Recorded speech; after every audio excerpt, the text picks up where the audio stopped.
Have you ever felt like you were falling behind in a race you didn't even sign up for? You see friends getting married, buying houses, landing huge promotions, and you're just there, stuck. It feels like everyone got a secret memo about how to live life, and you missed it.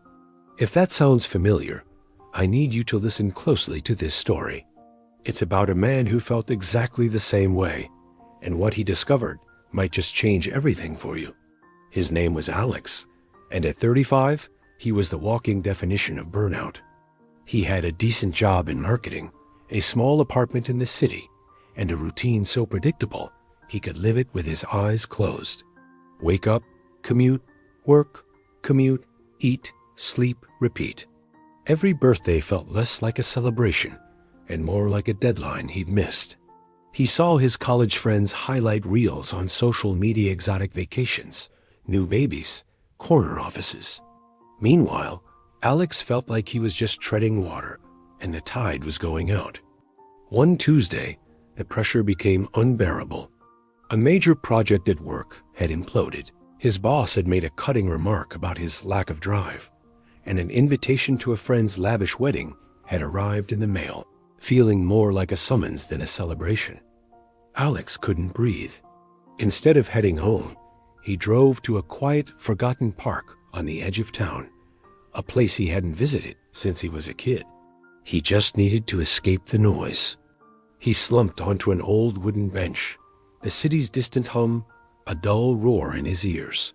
He felt like a failure. 35, and what did he have to show for it? No wife, no kids, no house with a white picket fence. He was just Alex, a guy with a wilting plant on his windowsill and a stack of takeout menus by the phone.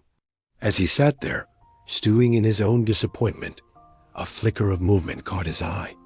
Near a large, ancient oak tree, an old man was meticulously arranging stones. He was probably in his late 70s, with a kind, weathered face and a slow, deliberate way of moving. He wasn't building anything grand. He was simply picking up small, flat stones from the ground and stacking them, one on top of the other, creating small, delicate towers. It was strange, almost childlike, but there was an incredible focus in his eyes.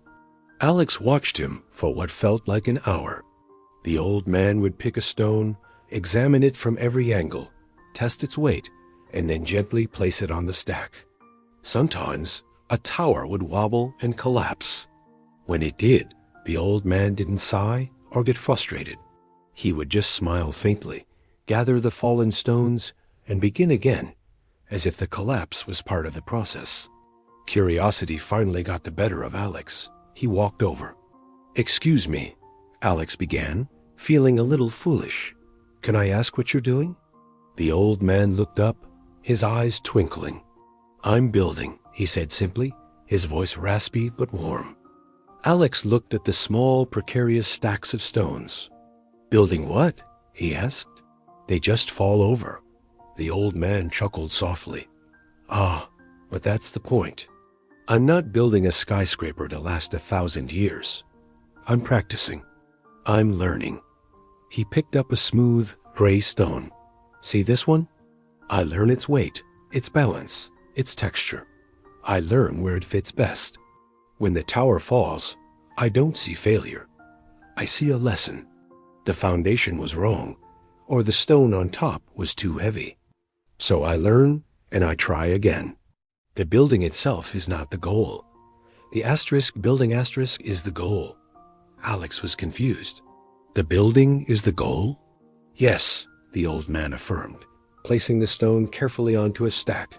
It held steady. "The act of building, the process, the patience it takes, the focus. That's the real work. Each stone is a day. Some days are smooth and fit perfectly. Some are jagged and awkward, and they throw everything off balance. Some days your whole tower comes crashing down." He paused and looked directly at Alex, his gaze piercing. "You look like a man whose tower just came crashing down." The words hit Alex like a physical blow. He nodded, unable to speak. The old man continued. "We live in a world that only celebrates finished cathedrals. It wants to see the spires, the stained glass, the grand halls. No one ever celebrates the man who lays the first stone, or the one who mixes the mortar day after day. No one sees the blueprints that were redrawn 100 times, or the foundations that had to be dug up and laid again. He gestured back toward the distant city skyline. Everyone wants to be a skyscraper, instantly tall and impressive. But you can't just appear. You have to be built. And building takes time. It takes collapsed towers. It takes learning from the stones. He pointed to the giant oak tree they were standing under. Look at this tree. It didn't become this strong and magnificent overnight. For years, it was just a tiny sapling, vulnerable to every storm. It spent decades growing its roots deep into the earth, unseen, where no one could admire them. It was building its foundation. It didn't rush. It didn't compare itself to the faster-growing weeds around it. It just focused on its own growth, one day, one season at a time. It was building. Something clicked in Alex's mind. He had been so focused on the finished product, the marriage, the house, the promotion, that he had forgotten about the process. He had been treating his life like a race, desperate to get to the finish line, without realizing that the value wasn't in the finish line itself, but in the running of the race. Every stumble, every wrong turn, every moment of exhaustion wasn't a failure. It was part of the journey. It was a lesson from a jagged stone. His 30s weren't a sign that he was behind. They were his foundation-building years. The failed project at work wasn't a mark against him. It was a collapsed tower, teaching him a better way to build. His single status wasn't a failure. It was time spent learning about himself, figuring out what kind of stone he was, so he would know where he fits best when the time is right. He looked at the old man, a wave of gratitude washing over him. "Thank you," Alex said, his voice thick with emotion. I think I needed to hear that." The old man smiled his gentle smile.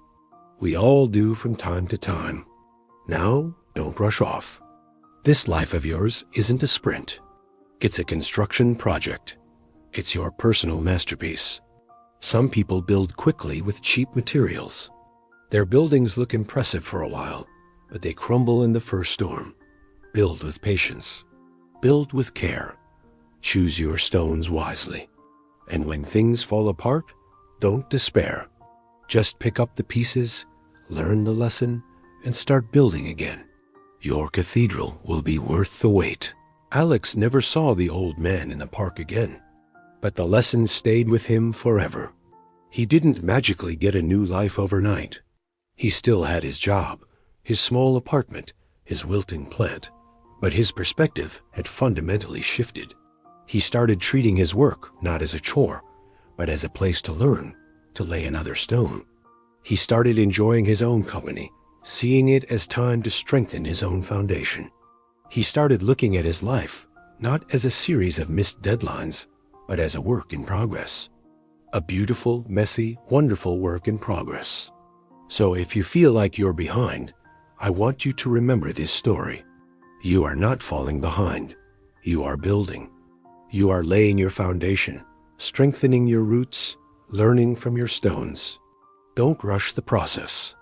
Don't compare your construction site to someone else's finished cathedral. They had their own collapsed towers, their own years of digging in the dirt. Your life is your unique masterpiece. Embrace the process. Love the building of it. Because the act of building, with all its trials and triumphs, is where the real beauty of life is found. Thanks for watching. If this story resonated with you, consider subscribing for more content that helps us navigate this journey together. Take care and keep on building. Bye.